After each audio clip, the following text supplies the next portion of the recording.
नमस्कार, जन टीवी देख रहे हैं आप। मैं श्वेता शर्मा आपके साथ। खबरों की शुरुआत से पहले एक नजर डालेंगे अभी की हेडलाइंस पर। देहरादून में मुख्यमंत्री पुष्कर सिंह धामी भाजपा सोशल मीडिया सक्रियता अवार्ड 2024 मुख्य सेवक सदन में कार्यक्रम में करेंगे शिरकत। 38वें राष्ट्रीय खेलों को लेकर समीक्षा बैठक। खिलाड़ियों के ट्रायल का 26 अक्टूबर से पहला कैंप। खेल मंत्री ने चयन प्रक्रिया और समय सीमा पर की चर्चा। केदारनाथ उपचुनाव के लिए आज से नामांकन। 29 अक्टूबर पर्चा दाखिल करने की अंतिम तिथि। कांग्रेस विधायक ने किया जीत का दावा।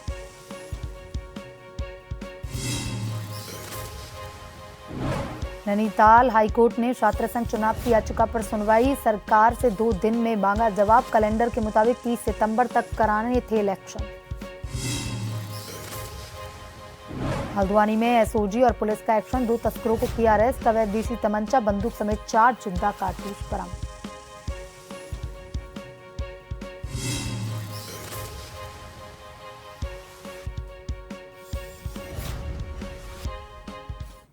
और अब खबरें विस्तार से।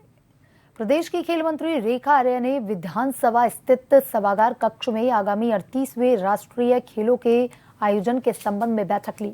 उत्तराखंड ओलंपिक एसोसिएशन के पदाधिकारी और विभागीय अधिकारी भी इसमें मौजूद रहे। चयन की प्रक्रिया और चयन की समय सीमा पर चर्चा की गई।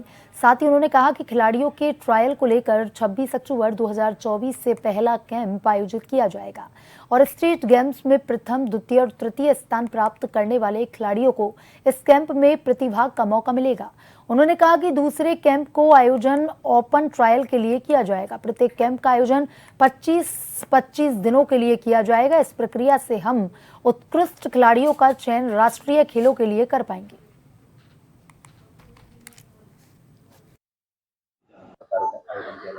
देखिए, आज राष्ट्रीय खेलों के निमित्त खिलाड़ियों के चयन के परिप्रेक्ष्य में उत्तराखंड ओलंपिक एसोसिएशन के साथ में, उनके पदाधिकारियों के साथ में आज बैठक आहूत की गई है और उस बैठक में खिलाड़ियों का चयन किस प्रकार से किया जाएगा इसको लेकर चर्चा हुई है, जिसमें प्रारंभिक चयन ट्रायल का आयोजन से लेकर फाइनली चयन करने तक किस समय से लेकर किस समय तक में ये प्रक्रिया की जाएगी अथवा उन बच्चों के कैंप कब से हम लोग लगाएंगे, ये आज डिस्कस हुआ है और ये सहमति बनी है कि 26 अक्टूबर से बच्चों का पहला कैंप लगेगा।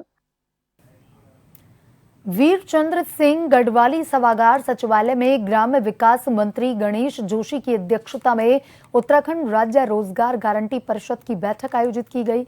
बैठक में अब तक परिषद द्वारा किए गए कार्यों की समीक्षा की गई और भविष्य की योजनाओं पर विस्तार से चर्चा की गई। बैठक में ग्राम्य विकास मंत्री ने संबंधित अधिकारियों को निर्देश दिए कि जिला स्तर पर जल्द से जल्द जेई और रोजगार सेवकों के रिक्त पदों की नियुक्ति सुनिश्चित की जाए ताकि विकास कार्यों में गति लाई जा सके। मेरी गांव मेरी सड़क योजना हेतु मानक निर्धारित करें जिससे प्रत्येक ब्लॉकों को सड़कों की निश्चित संख्या मिल सके। मंत्री ने योजना के अंतर्गत ब्लॉक स्तर पर भी तेजी से लागू करने के आदेश दिए और कहा कि इस योजना का क्रियान्वयन उच्च गुणवत्ता के साथ समय पर पूर्ण किया जाना चाहिए।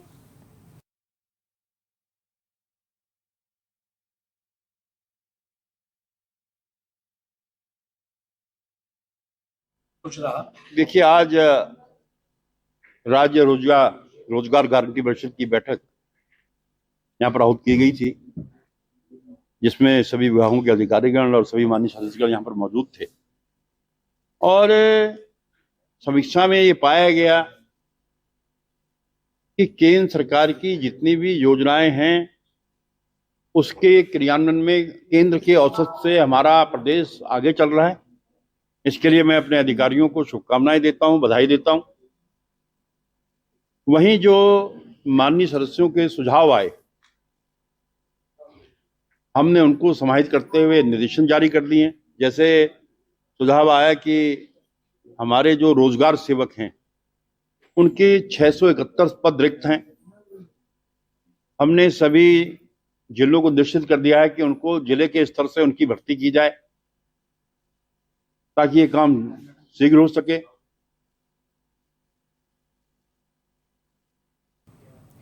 हाईकोर्ट ने विश्वविद्यालय और महाविद्यालय में छात्र संघ चुनाव को लेकर के दायर जनहित याचिका पर सुनवाई की। कोर्ट ने राज्य सरकार और अन्य को 2 दिन में इस मामले में स्थिति स्पष्ट करने को कहा है। अगली सुनवाई 23 अक्टूबर को होगी। न्यायमूर्ति आलोक कुमार वर्मा एवं न्यायमूर्ति विवेक भारती शर्मा की खंडपीठ के समक्ष मामले की सुनवाई हुई। देहरादून निवासी महिपाल सिंह ने समाचार पत्रों में 25 अक्टूबर को राजकीय विश्वविद्यालय और महाविद्यालयों में छात्र संघ चुनाव कराए जाने की खबर को आधार बना जनहित याचिका दायर की थी। कहा था कि राज्य सरकार ने 23 अप्रैल 2024 को एक शैक्षणिक कैलेंडर जारी किया था। इसमें छात्र संघ चुनाव 30 सितंबर 2024 तक करने के निर्देश दिए गए थे।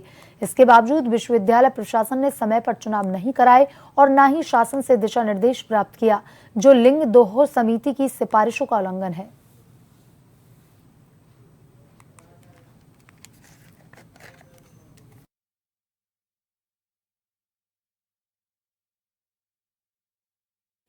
हल्द्वानी में एसओजी और पुलिस ने अवैध हथियार बनाकर उनकी तस्करी करने वाले 2 तस्करों को गिरफ्तार किया, जिनके पास से एक अवैध देसी तमंचा, एक देसी अवैध बंदूक सहित 4 जिंदा कारतूस बरामद किए गए। पकड़े गए आरोपी अनिल सिंह और सर्वेश कुमार मुखानी क्षेत्र के रहने वाले हैं।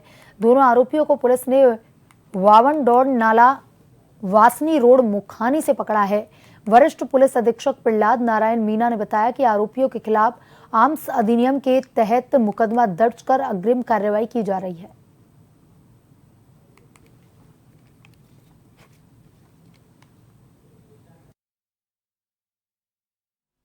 नैनीताल पुलिस द्वारा ऑर्गेनाइज्ड क्राइम से जुड़े हुए जितने भी अपराधी हैं उनके खिलाफ समय समय पर अभियान आते रहे हैं।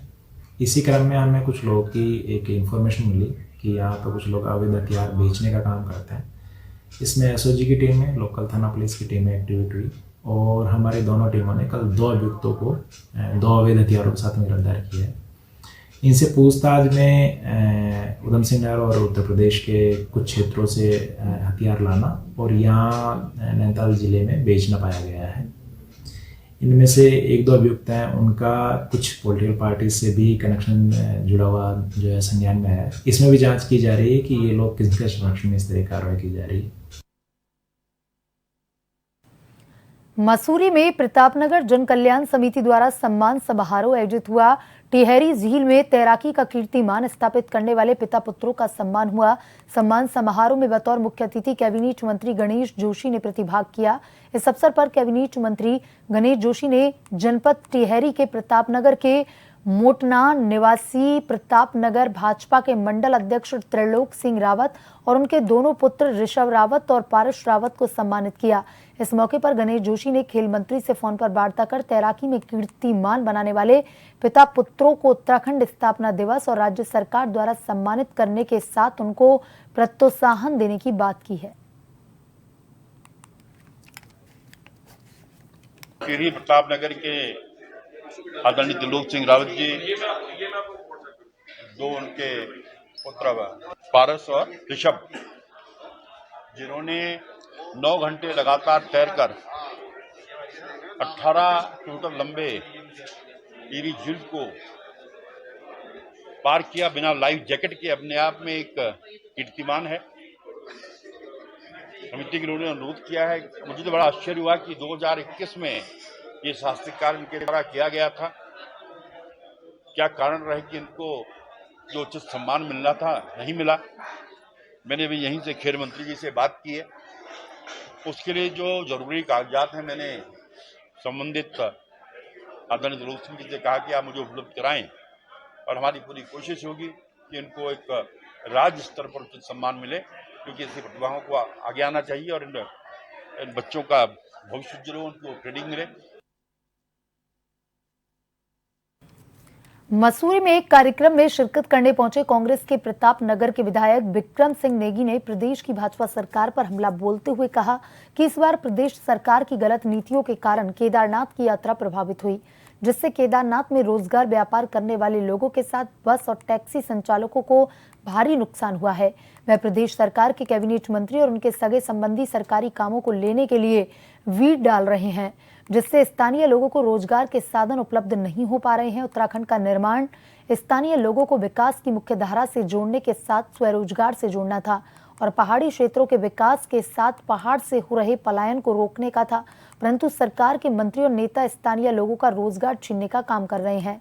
उन्होंने कहा कि केदारनाथ के लोगों का काम सरकार ने प्रभावित करने का काम किया, जिसका प्रतिकूल प्रभाव केदारनाथ के उपचुनाव में देखने को मिलेगा। इस बार कांग्रेस की जीत केदारनाथ में होगी।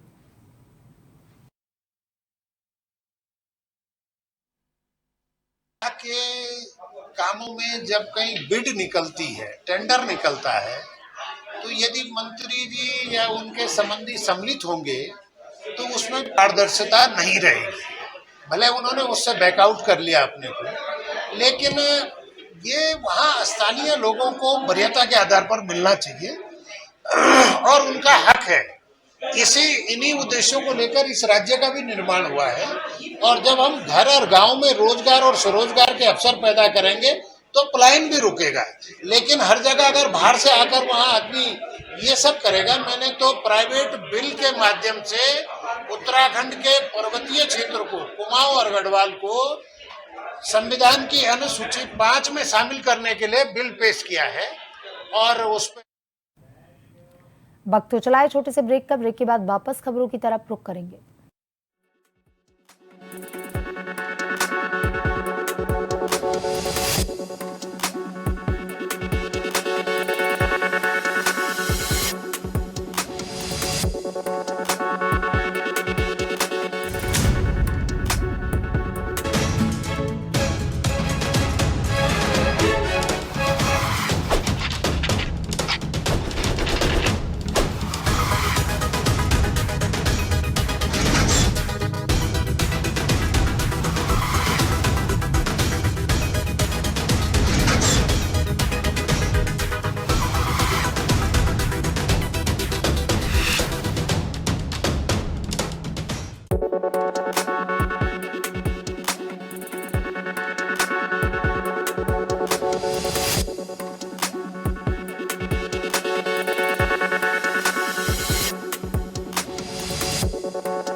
ब्रेक के बाद एक बार फिर से आपका स्वागत है। आइए बढ़ते हैं खबरों की तरफ।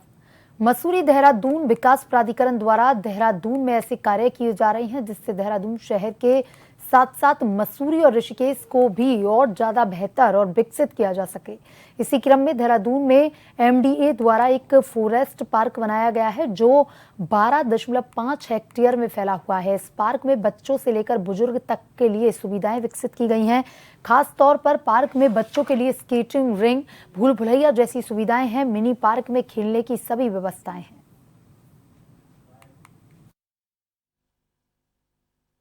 देखिए, शहरी क्षेत्रों में खास करके जो हरित क्षेत्र है उसको बढ़ाए जाने की बहुत आवश्यकता है और इस साल कितना गर्मी थी, कितना टेम्परेचर बढ़ा, उसको लेकर के भी एक सामान्य सी सभी की मांग थी। तो प्राधिकरण ने इस दिशा में काम किया और हम लोगों ने एक बड़ा पार्क देहरादून की जनता को सौंपा है और उसमें साथ ही साथ हमने लाइब्रेरी की व्यवस्था रखी है।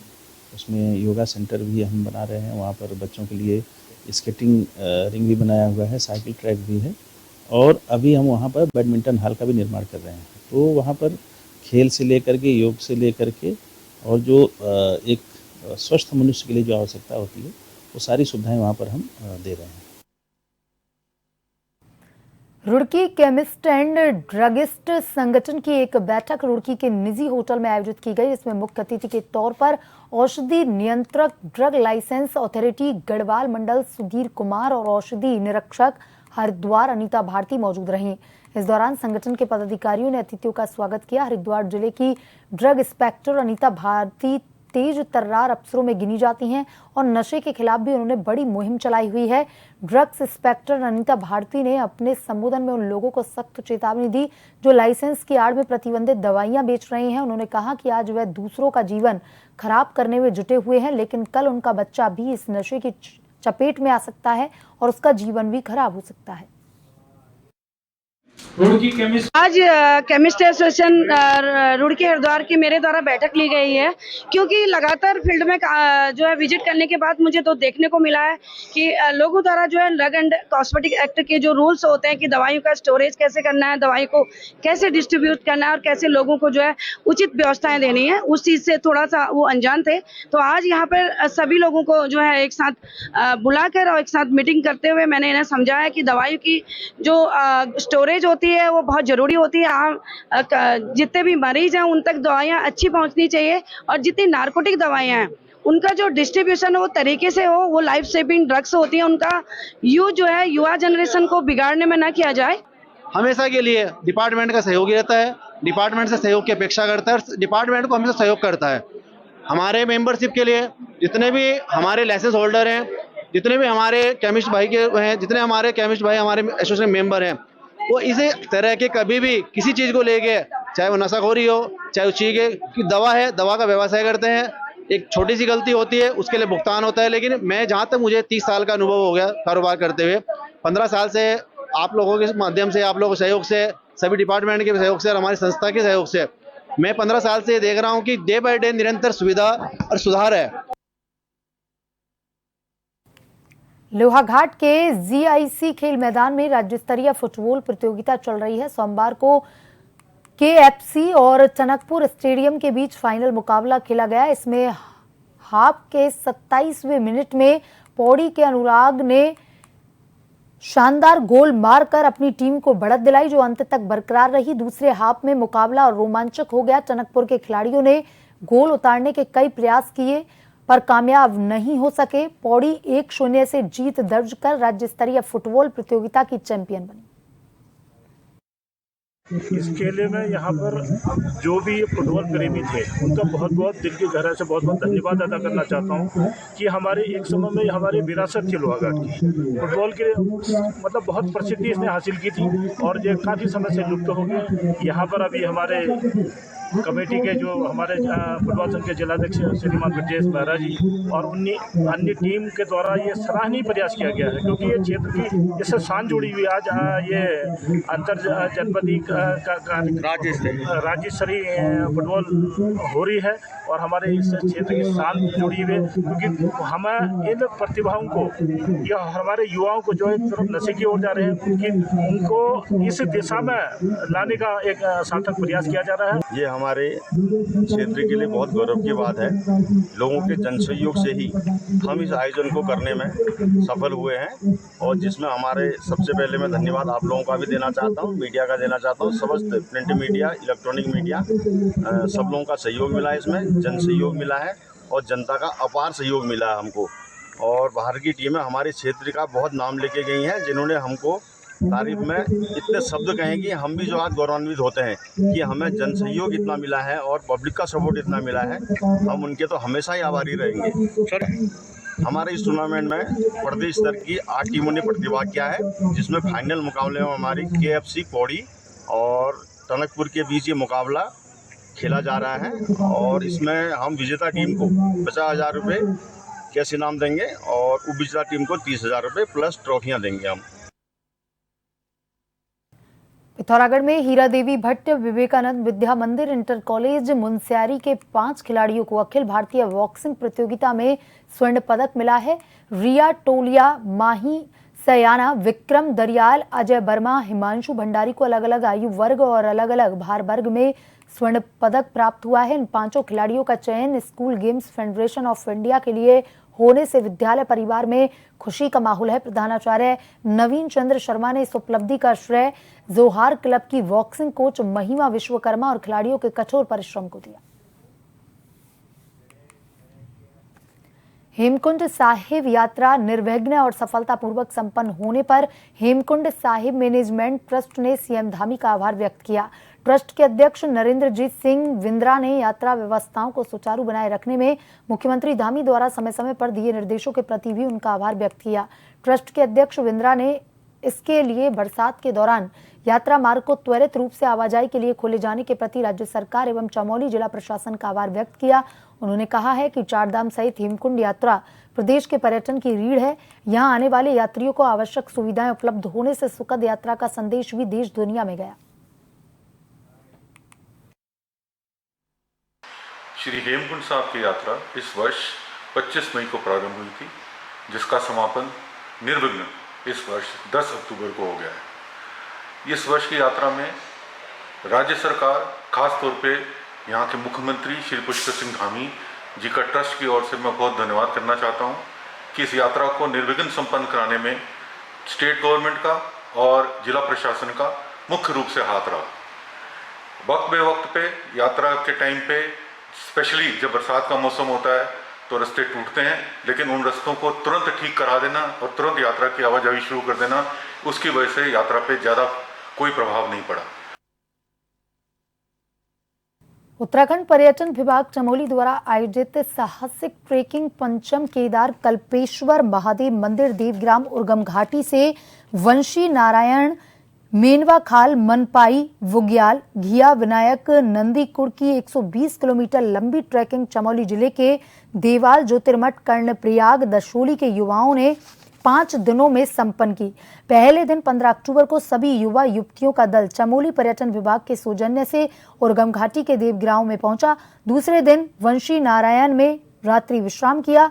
अगले दिन ढोलडार मनपाई वुग्याल में रात्रि विश्राम हेतु पहुंचा और तीसरे दिन ये दल 17,500 फीट को पार करते हुए भगवती नंदा के सिद्धपीठ नंदकुड़ पहुंचा, जहां पर पहुंचकर भगवती नंदा की पूजा अर्चना की एवं प्रदेश की सुख समृद्धि खुशहाली की कामना की। इस दल में 5 बालिकाएं शामिल थी। युवाओं ने पूरी यात्रा में स्वच्छता अभियान चलाया। उर्गम घाटी में पर्यटन साहसिक ट्रैकिंग को बढ़ावा देने बुग्याल का संरक्षण के उद्देश्य के लिए यह यात्रा आयोजित की गई। बुलेटिन में अभी तक के लिए इतना ही। बने रहिए जन टीवी के साथ। नमस्कार।